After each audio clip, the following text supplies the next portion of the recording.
오늘부터는 히브리서를 하겠습니다. 오늘과 다음 주 2주에 걸쳐서 히브리서를 하려고 합니다. 이 히브리서는 헬라어 원문에 보면 히브리 사람들에게라고 제목이 이렇게 되어 있어요. 무슨 말이냐?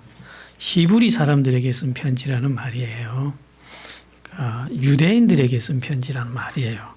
그걸 우리가 왜 보냐? 우리에게 쓴 편지도 아닌데 내용을 들여다보면 봐야 될 이유가 있어요. 그래서 우리가 이 편지가 성경에 들어왔습니다. 그런데 이 편지를 누가 썼느냐? 그 편지 안에 보면 누가 썼다는 저자가 없어요.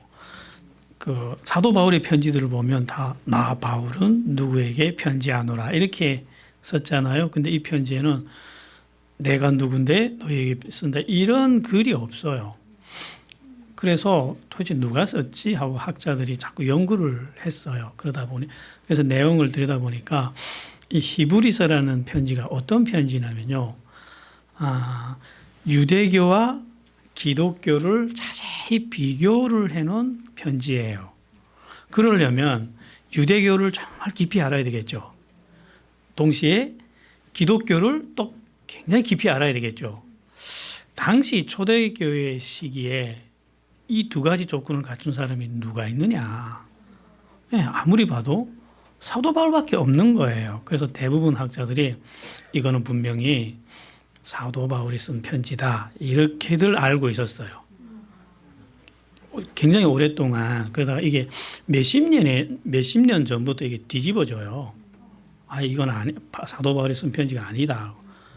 무슨 근거로 그걸 뒤집었냐면요. 2장 3절 다 같이 시작. 우리가 이같이 큰 구원을 등한히 여기면 어찌 그 보응을 피하리요. 이 구원은 처음에 주로 말씀하신 바요. 들은 자들이 우리에게 확증한 바니라. 이런 말씀이 있어요. 근데 여기서 보면 이 말씀을 직접 들은 말씀이 아니라고 기록을 했어요. 들은 사람들이 우리에게 전해줬다 이렇게 기록을 해요. 사도 바울이 썼다면 이렇게 썼을까요? 절대로 못 쓰죠. 사도 바울이 예수님 못 만났다 하면 얼마나 길길이 날뛰니까 이분이. 자기가 예수님 만났고 예수님 통해서 직접 사도가 된 사람이라고 얼마나 싸웠어요. 그것 때문에. 그래서 이 구절 때문에 이거는 사도 바울이 쓴 편지가 아니다 이렇게 된 거예요. 그래서 이제는 모든 학자들이 인정을 했어요. 이건 사도 바울이 쓸 수가 없다. 그럼 도대체 누가 썼냐? 그 다음에는 이게 모호해진 거예요. 그래서 당시 이 편지를 쓸 만한 그런 무게를 갖춘 사람이 또 한 명 있다면 바나바가 아니겠느냐? 아니면 아볼로가 아니겠느냐? 아볼로 기억나시죠? 고린도 교회 당회장 목사님이셨던 그분이라면 이 정도 편지를 쓸 수 있지 않겠냐 하고 짐작을 할 뿐이에요. 그것도 확정되진 않았어요. 그냥 명확하게는 아무도 몰라요. 누가 썼는지. 저만 모르는 게 아니에요. 온 세상이 다 몰라요. 그러니까 부끄럽지 않아요. 그래서 누가 썼는지는 모르겠는데 이게 언제 썼느냐 그게 굉장히 중요합니다. 그 학자들은 AD 60년에서 70년 사이에 기록된 걸로 봐요. 왜 그렇게 보냐? AD 70년에 예루살렘이 멸망을 하거든요. 어느 정도로 참혹하게 멸망을 하냐면요. 그 엄청난 한 국가가 있었던 자리에 가보면 옛날에 여기 나라가 있었다고 믿어지지 않을 정도로 벌판이 돼버려요.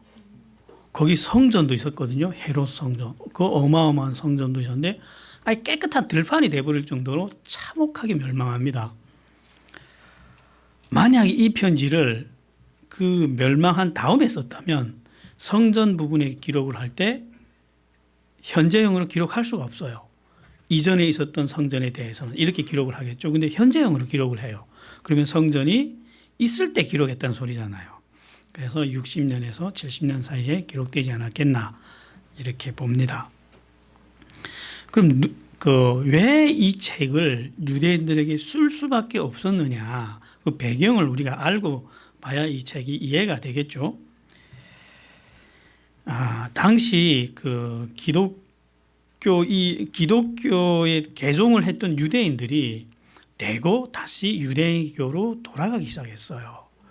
왜 돌아가냐면 이 사람들이 당시 예루살렘에서 이렇게 기독교인으로 산다는 것은 얼마나 어려운 문제냐면 기독교인이 되는 순간 출교를 당했어요. 출교가 뭘 의미하는지 알죠? 직장을 구할 수 없어요. 상거래를 할 수가 없어요. 유대인들에게 출교는 그런 의미입니다. 이거 살 수 있나요, 사람이? 그러니까 당시 사람들은 재산을 다 들고 교회 와서 이렇게 나눠 먹었는데, 그 나눠 먹는 것도 한두 해지. 그러니까 굉장히 어려워진 거예요, 이 사람들이. 그래서 이 사람들에게는 두 가지 선택밖에 사실상 없었어요. 이렇게 버티다가 굶어 죽든지 아니면 유대교로 다시 돌아가든지. 이런 선택에 몰려 있는 상황이에요. 그러니까 신앙이 약한 사람들은 다시 돌아가겠죠. 거기다가 또 대부분의 기독교 유대인들이 왜 또 돌아갔냐면요, 기독교를 감당을 못하는 거예요. 왜 감당 못하냐? 이 사람들은 오랫동안 유대교 안에서 신앙생활을 하던 분들이었어요. 근데 유대교의 신앙생활은 그냥 얼핏 생각해도 이래요. 그들은 이미 역사가 수천 년입니다. 그리고 그들은 예배드리러 가면 어마무시한 아름답고 거대한 성전이 서 있어요.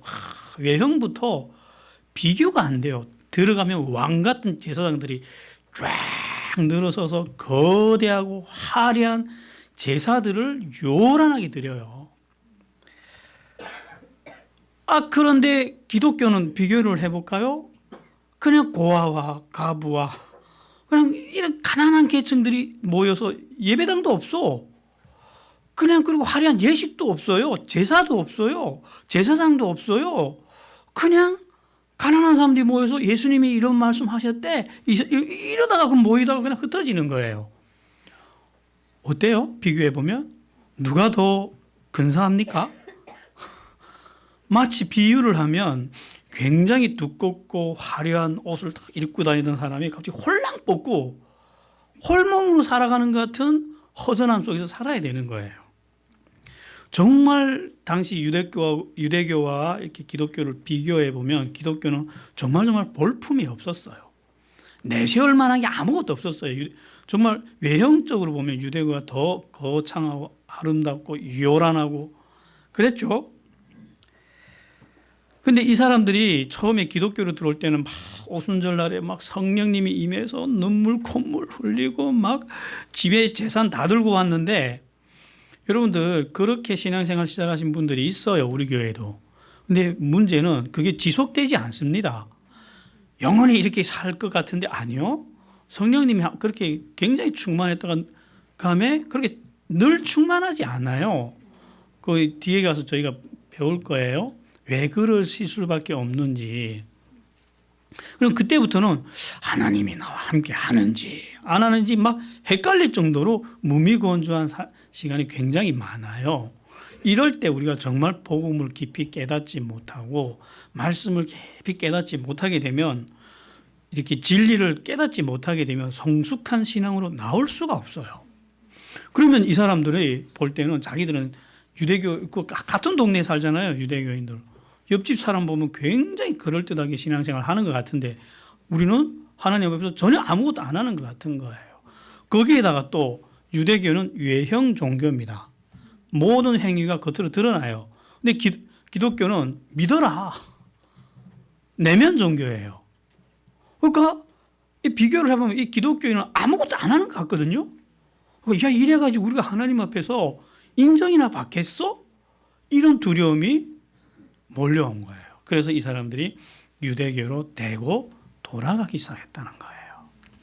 그래서 그 사람들에게 유대교와 기독교가 어떻게 다른지, 유대교가 겉보기에는 그렇게 요란하고 굉장하지만 참 진실의 눈으로 볼 때 우리 기독교가 얼마나 위대하고 아름다운 것들을 더 많이 하나님이 우리에게 주셨는지를 차곡차곡 비교하기 시작했어요.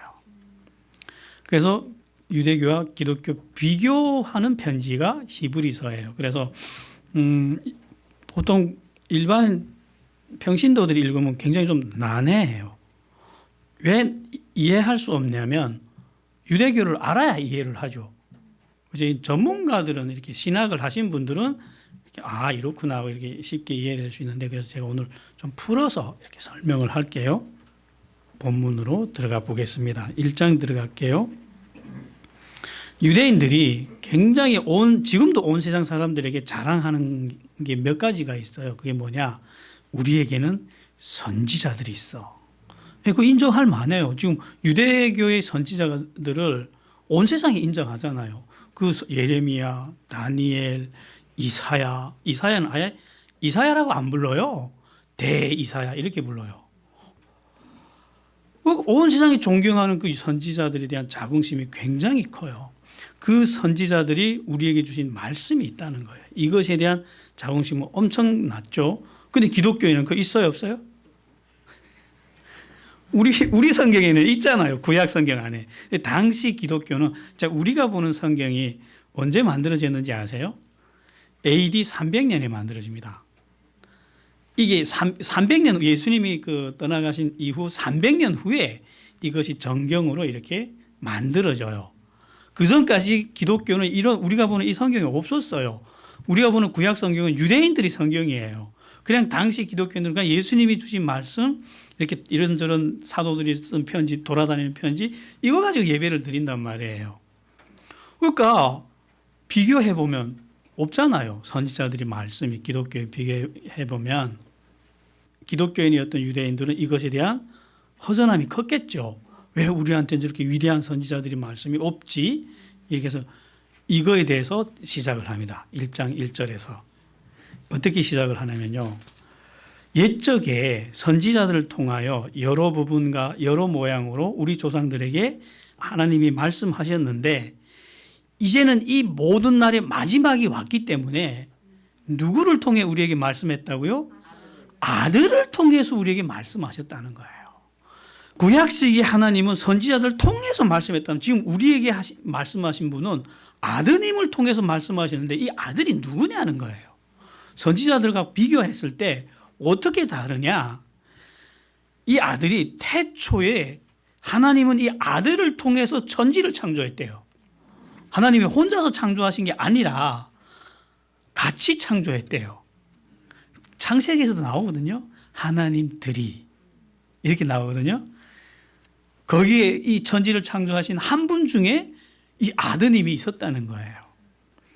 그리고 이 세상은 마지막 날 그 아들의 소유가 된대요. 그리고 그분이 누구냐? 하나님이 영광을 이 땅에 드러내는 빛이래요. 그분은 빛으로 오셨잖아요. 예수님을 통하지 않고는 우리가 하나님을 알아볼 길이 없어요. 인간의 지성으로는 이해할 수가 없어요. 우리도 지금 하나님을 이해하는 게 누구 말씀 통해 다 이해를 했죠? 예수님의 말씀 때문에 이런 분이시구나 하고 이해를 했잖아요. 그리고 또 그분과 완벽한 본체이십니다. 또 이렇게 나와요. 아들인데 또 하나님과 본체래요. 여기서부터는 인간 지성의 영역이 아닙니다. 이건 하늘에 있는 말씀들이에요. 그냥 이렇게만 이해하시면 됩니다. 또 그분은 만물을 다스리는 권세를 받으셨습니다. 이런 분이 우리 죄를 깨끗이 씻겨주셨고, 그분의 권세는 하나님의 지금 우편에 앉아있는 것으로 확정이 됐대요. 우리는 이런 분이 하신 말씀을 받았다는 거예요. 자, 누가 더 대단합니까, 그러면? 선지자들의 말씀이 더 대단합니까? 아니면 예수님의 말씀이 더 대단합니까? 당연히 예수님 말씀이 더 대단하잖아요. 그런데 유대인들은 선지자들을 그렇게 자랑하면서 정작 그 선지자들이 유대인들에게 했던 말을 한 개라도 들었나요? 사실 선지자들이 했던 말이 내용이 뭔지 아세요? 예수님이었어요. 너희는 돌이켜라. 그냥 계속 와서 했던 말이 돌이켜라. 언젠가는 메시아가 올 거야. 그분이 누군지는 모르겠지만 선지자들은 몰랐죠. 누군지 언젠가는 그분이 오시는데 그때 그분을 믿으라고. 그런데 정작 그 선지자들이 말도 안 들으면서 무슨 그 선지자를 자랑하느냐는 거예요. 결국 우리가 바라봐야 될 분은 누구라고요? 예수님이라고. 그리고 또한 유대인들은 천사들을 굉장히 또 자랑스러워해요. 실제로 유대인들의 역사를 보면 유대인들이 민족이 어려웠을 때 그때마다 천사들이 나타나요. 천사들이 나타나서 하나님의 말씀을 전해주기도 하고 도와주기도 하고. 그래서 이 천사들을 경험한 사람들이 꽤 돼요. 유대인들 중에는. 그래서 여러분 천사 못 봤죠? 만나본 적 없죠? 저도 못 만났어요. 근데 뭐 필요 없으니까 하나님 안 보여주시는 거예요. 근데 본 사람들이 얘기를 들은 바에 의하면 야 정말 신비하대요. 우리하고 전혀 다른 존재잖아요. 그래서 그 본 사람들은 맛이 간대요. 너무 황홀하고. 그래서 실제로 천사 숭배자들이 있습니다. 지금도 있어요. 그때 유대인들 속에도 있었고. 그러니까 그 천사를 한번 보게 되면요. 사람이 더 대단해 보입니까? 천사가 더 대단해 보입니까? 천사가 그 능력들을 보세요. 야 정말 신 같은 능력을 가지고 이렇게 역사들을 하잖아요. 근데 예수님 겉모양은 어떻게 생겼어요? 사람인 거예요. 그러니까 야 이게 천사가 더 대단한 거 아니야? 이렇게 보이기 시작한 거예요. 그래서 천사들과 예수님을 비교를 하기 시작합니다. 예수님이 천사들보다 얼마나 더 대단한지. 천사는 본질상 누구냐면 전달자예요.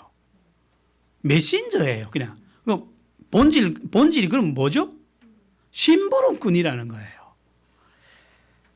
그런데 그 천사들도 예수님을 경배한대요. 그냥 천사들은 영일 뿐이지 우리하고 좀 다른 존재일 뿐이지 경배할 대상은 아니래요. 그래서 그 시편 104편에 보면 104편에 어떤 내용이냐면 다윗이 예수님을 봐요. 진짜 예수님이 실체를 봐버립니다. 그래가지고 너무 충격받고 황홀해서 자기가 본 예수님의 실체를 다 기록을 한 것이 시편 104편이에요. 그래서 거기 보면 예수님이 영광이 어떠하다는 걸 쫙 기록으로 나오는데 4절에 보면 이런 말씀이 나와요. 하나님은 천사들을 바람으로 사역자를 불꽃으로 삼으신다라는 구절이 나와요. 그러니까 주님의 불꽃이라는 게 천사가 누구냐? 주님이 쓰는 도구들이라는 거예요. 그럼 누가 더 높습니까? 주님이 훨씬 더 높다는 거예요. 이게 또 어떻게 증명이 됐냐면 예수님이 땅에 오셨을 때 마태복음 4장에 보면 예수님이 마귀하고 싸우잖아요. 마귀하고 싸우려고요. 막 무술 연습을 하고 막 이빨 키우고 이랬나요? 마귀하고 상대하기 위해서 자기 몸을 죽입니다. 시체하고 똑같이 만들어버리고 이겨요. 그 상황에서 이기고 나서 몸을 가눌 수가 없어요. 예수님이. 그러니까 누가 나타났죠? 천사들이 나타나서 예수님을 수종들기 시작했어요. 그러면 누가 주인이고 누가 종이에요? 예수님이 주인인 거예요. 근데 왜 예수님이 이렇게 초라하게 보이냐? 사람이 원래 천사들보다 정말 더 대단하신 분인데 사람으로 잠깐 동안 천사들보다 못한 위치에 들어왔다는 거예요. 그리고 우리 눈에 볼 때는 천사보다 못한 분으로 보인다는 거예요. 근데 그렇게 오신 이유가 있잖아요. 우리는 알잖아요. 왜 그렇게 왔죠? 우리를 구원하시려고, 제물이 되시려고. 그래서 그분이 그렇게 낮은 자리에 낮은 자의 모습으로 왔기 때문에 하나님은 그분을 통해서 온 세상 인류를 구원하시는 이 위대한 사역을 성공하신 거예요. 하나님은. 천사들은 이런 일 절대로 못합니다. 솔직히 물어볼게요. 제가 옛날에 그 애들한테 이렇게 성경을 가르칠 때 막 기도하다가 이 천사 체험 좀 한 애들이 있어요. 그래서 저한테 와서 막 내가 기도하는데 천사가 와서 뭐 이래 어찌고 저찌고 물어봤어요. 야, 천사가 더 대단하니 네가 더 대단하니 했더니 당연히 천사가 더 대단하죠. 그래서 엄마 천사 보고 핸드폰으로 누구한테 전화해보라 해야 못해요. 왜? 걔들은 손가락이 없거든요. 네가 더 대단해. 그리고 야 천사 보고 애 한번 낳아보라 그래. 못 낳거든요. 얼마나 다른지 한번 볼까요? 천사는요 한번 타락하면 다시는 회개할 기회조차 안 줍니다. 하나님 영원히 버려요. 근데 우리 인간은 몇 번 용서해 주죠? 예, 잘 모르겠죠. 잘못해 본 적이 없어가지고. 잘못해가지고 하나님한테 나오면 70번씩 7번이라도 기꺼이 용서해 주겠대요. 누가 더 대단합니까, 그러면? 천사 그렇게 대단하게 보지 마세요. 우리가 진짜 아름답고 우리가 진짜 대단해요. 천사들은 회개 못합니다. 한 번 타락하면 회개 자체를 못해요. 그런데 이 큰 죄악에 빠졌던 우리가 회개할 수 있잖아요. 그런 은혜를 입었잖아요. 그리고 예수님이 그 초라한 인간의 모습으로 왔기 때문에 우리의 아픔을 그렇게 공감해서 해줄 수 있다는 거예요. 우리를 정말로 하늘에서 동정해서 우리 때문에 자기를 대신해서 죽으려고 오신 분은 예수님 한 분밖에 없습니다. 그러니까 천사 숭배하지 마세요. 간혹 우리 중에서도 열심히 특심이라서 하도 열심히 기도하다 보면 천사 만날 수도 있어요. 그것도 들고 와가지고 이야 뭐 이러지 마세요. 혼자 만나고 집에서 같이 노세요. 그리고 말아버리세요. 그냥 내가 천사 만났네 어쨌네 또 데려간다 그러지 마시고요. 예수님한테 갑시다. 예수님한테. 3장 넘어갈게요. 모세는 온 세상이 존경하는 분이죠. 그래서 유대인들에게는 정말 큰 자랑이고 민족의 영웅이죠. 자기 민족을 애굽에서 구원해냈고 얼마나 수많은 이적들을 행했습니까?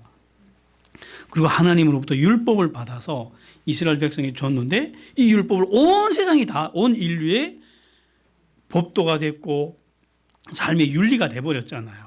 얼마나 자랑스럽습니까? 그런데 우리에게는 모세가 있다고 이랬단 말이에요. 유대인들이. 너희는 없잖아. 자, 모세가 더 세냐 예수님이 더 세냐 비교하니까 당시 기독교인들이 말을 못한 거예요. 그래도 모세가 더 높지. 이렇게 된 거예요. 그래서 여기서 또 비교를 하는 거예요. 자, 보자. 모세는 이스라엘을 위한 하나님의 충직한 종일 뿐이래요. 모세는 그래봤자 종이래요. 그런데 예수님은 이 온 세상을 상속받는 하나님의 아들이래요. 모세 그래봤자 예수님이 종이래요. 예수님이 모세 주인이래요. 그 실제 우리 복음서에서 나왔죠. 예수님이 그 십자가로 가려고 결심하셨을 때 변화산에서 너 모세 여기 와. 오잖아요, 모세가. 그리고 모세가 한 일을 볼까요? 모세는 이스라엘 백성들을 애굽에서 구출해 내긴 했지만 가나안 땅으로 데리고 들어가지 못했어요. 이건 무슨 말이냐면 이스라엘 백성들에게 안식을 주지는 못했다는 거예요. 가나안은 안식의 상징이었습니다. 그리고 그 후에 여호수아를 통해서 가나안 땅에 들어가긴 했지만 그 안에서도 이스라엘 백성들은 영원한 안식을 얻지를 못했어요. 물론 애굽에서의 노예 생활은 종결했고 자유인으로서 평화로운 삶을 누리기는 했지만 완벽한 안식은 아니었어요. 그 안에서도 질병이 있었고 전쟁이 있었고 기아가 있었고 수많은 재앙들이 있었단 말이죠. 그런데 예수님은 우리에게 어떤 안식을 보여주셨냐면 영원한 안식, 정말 참된 안식을 우리에게 약속을 해주셨고 우리는 그것을 바라보고 있잖아요.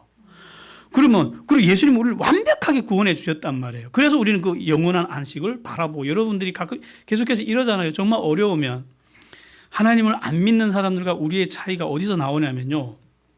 안 믿는 사람들이 코너에 몰리면 자살해요. 더 이상 견딜 수 없으면. 그러나 우리는 그때 뭘 붙잡죠?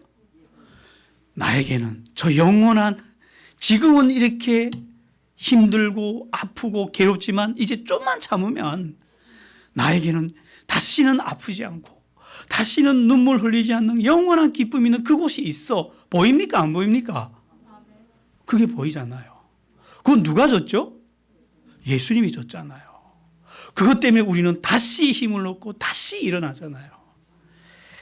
누가 더 대단합니까? 모세가 대단합니까? 예수님이 대단합니까? 4장 넘어갈게요. 또한 우리가 그 예수님을 믿으면 우리 그 내면과 외면에서 얼마나 신기한 일들이 일어나냐면요. 그때부터 우리가 하나님께 기도하면 하나님이 들으셔요. 그리고 응답을 해주셔요. 그리고 하나님의 은혜가 막 와요. 그리고 막 내가 아프다고 하면 고쳐주기도 하고 이런 거 많이 경험들 해보셨잖아요. 이게 왜 이런 일들이 일어나냐면요. 하나님이 우리와 동행하시기 때문에 이런 일들이 일어나는데 왜 동행하냐는 거예요. 하나님이. 왜 우리하고 동행하실까요? 예, 우리가 예수님을 믿기 때문이고 그 예수님이 하나님과 우리 사이를 연결해주는 제사장이기 때문에 그래요. 이런 실질적인 영적인 현상들이 나타납니다. 그래서 예수님은 우리의 영원한 대제사장이에요. 기독교 유대인들도 부인하지는 않아요. 이거 맞다. 그거 경험하니까 그걸. 그러는데 무슨 문제가 생기냐면 이 유대인들 중에는 그러니까 은혜가를 막 받을 때는 좋았는데 막 은혜가 없을 때도 있잖아요. 그러면 이런 의심이 드는 거예요. 야, 예수님이 정말 우리 대제사장 맞긴 맞아? 이런 의심을 하기 시작한 거예요. 왜 의심을 했느냐? 이 유대인들이 의심이 타당합니다. 왜냐하면 하나님이 제사장을 세울 때 아론 집안에 아론 계열 사람들만 제사장이 되게 정한 게 하나님의 법이에요. 이거. 근데 예수님은 아론의 자손이에요? 아니요. 유다 지파의 후손이에요. 레위인이 아닙니다. 예수님은. 레위 지파 사람이 아니거든요. 그래서 유다 지파 사람이 어떻게 대제사장이 될 수 있느냐? 말 안 되잖아요. 이것 때문에 유대인들 사이에는 상당한 혼란이 있었습니다. 당시. 그래서 이것에 대해서 이분이 그러니까 이 히브리서에서 또 이렇게 밝혀줘요. 어떻게 밝혀주냐면 하나님은 이미 아담 때부터 이 땅에 메시아를 내려보낼 걸 예고를 해오셨어요. 그런데 그 메시아가 대제사장의 신분으로 오신다는 걸 하나님은 이미 알고 계셨는데 이런 혼란이 생길 걸 알고 계셨잖아요. 하나님이. 그래서 구약 성경에 이미 예언을 하셨어요.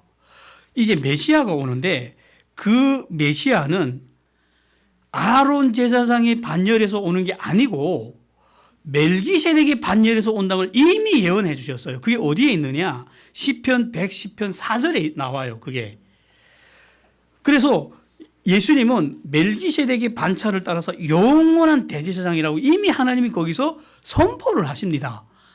이건 유대인들에게 깜짝 놀랄 말씀이죠. 유대인들의 세상에는 대제사장은 아론 계열밖에 없거든요. 근데 멜기세덱의 반차에서 왔네? 하니까 그런 말이 되거든요. 이게. 그래서 6장에서 뭐라고 말씀하냐면 이렇게 예수님이 제사장 되신 건 우리에게 너무 분명한 사실이니까 다시 유대교로 돌아가지 마십시오 하고 요구를 하는 거예요. 그러면서 만약 그럼에도 불구하고 우리가 이런 큰 은혜를 받고도 예수님만이 주실 수 있는 구원의 은혜를 받고도 유대교로 그래도 돌아가겠다 한다면 이런 일이 일어난대요. 우리 같이 읽어볼까요? 히브리서 6장 4절부터 6절 사이 말씀이에요. 한 번 빛을 받고 하늘의 은사를 맛보고 성령에 참여한 바 되고 하나님의 선한 말씀과 내세의 능력을 맛보고도 타락한 자들은 다시 새롭게 하여 회개할 수 없나니 이는 그들이 하나님의 아들을 다시 십자가에 못 박아 드러내놓고 욕되게 함이라. 너희가 이거 다 알고도 다시 유대교로 돌아갈래? 그럼 이런 일이 일어난다는 거예요. 다시 회개할 기회가 있다 없다고요? 없어요. 그러니까 다시 유대교로 돌아가는 게 그냥 이 집에서 저 집으로 가는 문제가 아니라는 거예요. 이건 영원한 생명이 죽느냐 사느냐 하는 문제라는 그러니까 돌아가지 말라고 쓴 책이에요. 이거.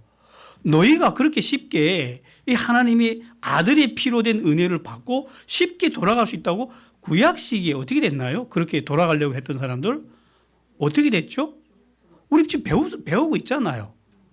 산 사람이 없어요.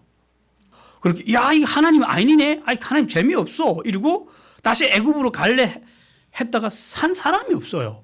왜? 하나님도 이게 공짜로 이루어진 길이 아니기 때문에 그래요. 하나님도 끔찍한 대가를 치르면서 우리를 여기까지 데려왔기 때문에 용납을 안 합니다. 그걸. 그러니까 우리에게도 굉장히 무서운 경고겠죠. 그러면 그럼 멜기세덱은 누군데? 이렇게 돼요. 멜기세덱이 누군데 예수님이 멜기세덱의 반차를 따라오냐? 하고 그걸 7장에 또 이렇게 해석을 했어요. 멜기세덱이 누구냐? 창세기 14장에 보면 이런 이야기가 기록이 되어 있습니다. 아브라함이 소돔과 고모라가 이렇게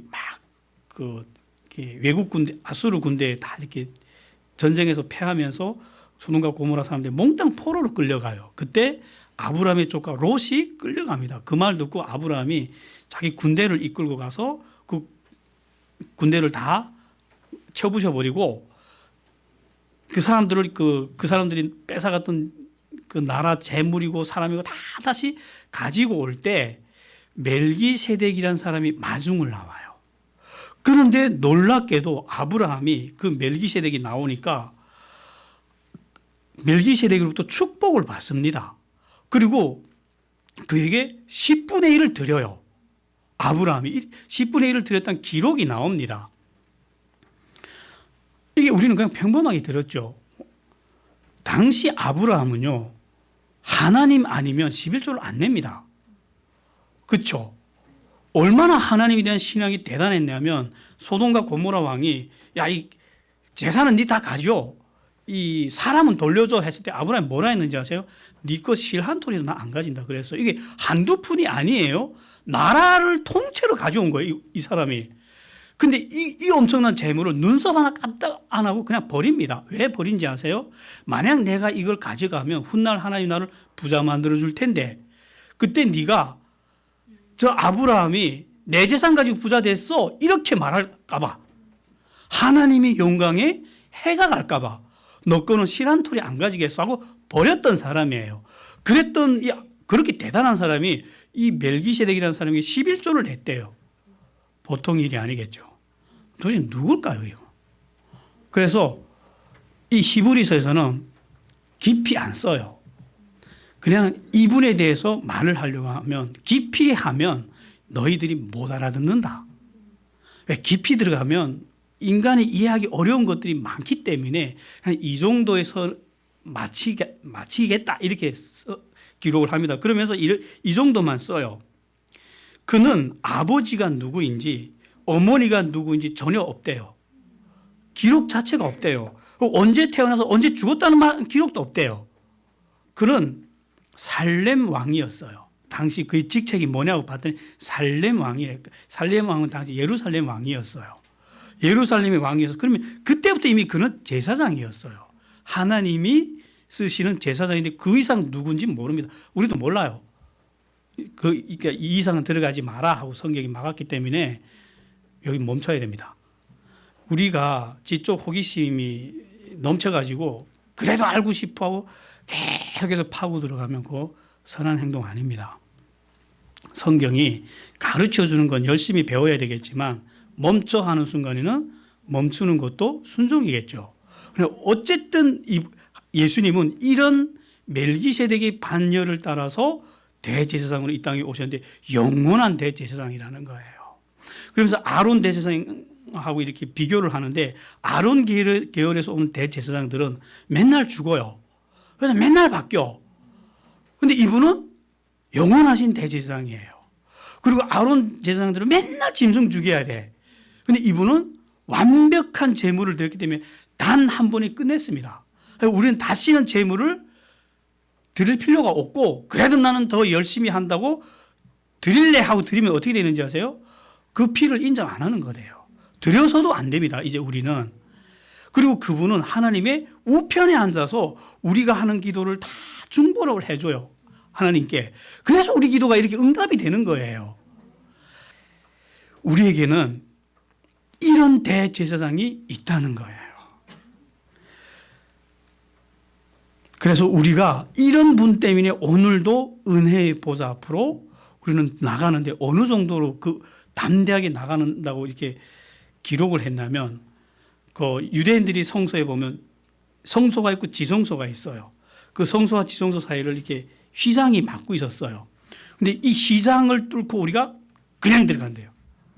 유대인들에게는 이 말이 까무러칠 만한 말이에요. 이게 무슨 말인지 아세요? 제사장이 아닌 사람이 제사장도 들어오라 할 때 안 들어오고 지 마음대로 들어가면 어떻게 되는지 아세요? 이 안에 들어가면 죽어요.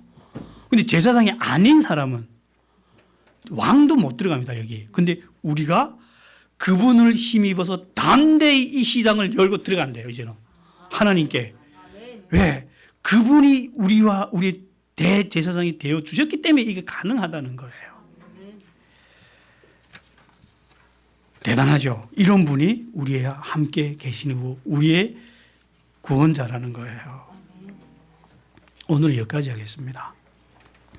이렇게 정리를 하면 유대인들이 왜 유대교로 돌아갔는지 좀 보이죠. 그들은 외형적인 종교 때문이었어요. 하나님이 우리에게 주신 새로운 신앙생활은 외형적인 것이 아니고 뭐죠? 마음 중심. 하나님은 어디에 계시죠? 우리 마음에 임하기 때문에 어떤 성전이나 성소에 사람이 손으로 지은 어떤 곳에 임하는 게 아니라 하나님이 손으로 직접 지으신 우리 인간의 마음에 임한다는 거예요. 그렇기 때문에 이제는 우리의 신앙생활이 어떻게 바뀌었냐면 마음 중심 신앙생활로 바뀌었어요.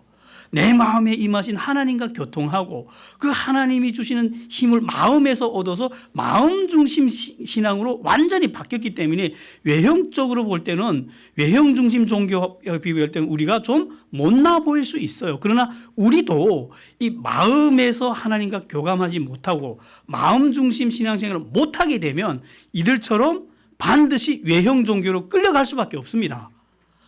기독교는 외형 종교가 아닙니다. 그 겉으로 이렇게 막 굉장한 행사를 진행하고 뭔가를 많이 한다고 해서 하나님께 더 가까이 가고 뭐 또는 이것이 결정되는 게 아니고 우리의 진짜 길은 어디 있다고요? 마음에 있다고요. 이것이 본질이라는 거예요.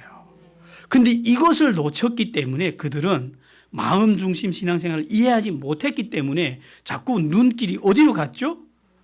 밖으로 가는 거예요. 그러니까 외형적으로 화려하고 요란하고 이런 것을 해야 하나님이 자기들이 하나님께서 뭔가 한 것 같고 하나님이 인정해 주는 것 같은 두려움 때문에 갈 수밖에 없었어요. 외형적인 화려함은 우리를 하나님 앞에 세우지 못합니다. 누구만이 세운다고요? 예수님만이. 우리는 예수님만 따라서 갑시다. 기도합시다. 하나님,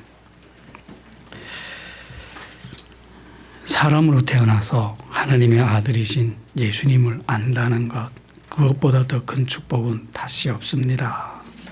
하나님, 우리가 이 큰 축복을 누립니다. 너무 좋은 것이라서 얼마나 좋은지 우리가 잘 몰랐습니다.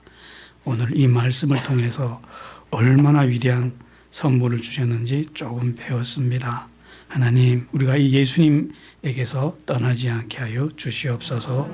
예수님 이름으로 기도했습니다.